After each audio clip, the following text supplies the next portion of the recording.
Let's look at grant reports for your post-award reporting.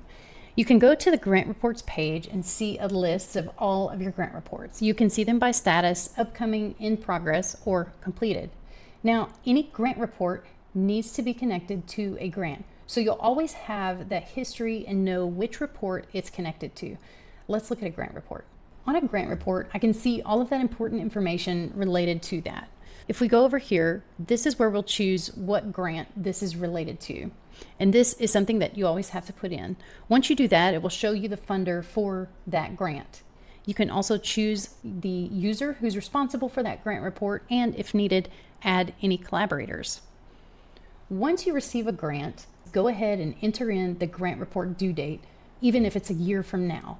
This will ensure that it shows up on your deadlines when the time comes, and you'll start getting those email reminders about it. Now you can save your status, you can add any notes that you need, or once you start working on the grant report, your final outcomes.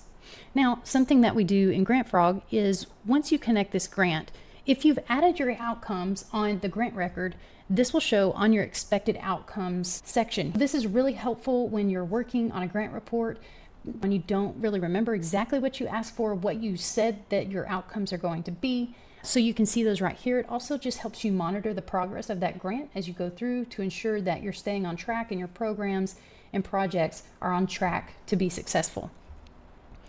For any grant reports, you can add any tasks similar to the grants. You can add your tasks here. You can also upload any documents that you need for your grant reports.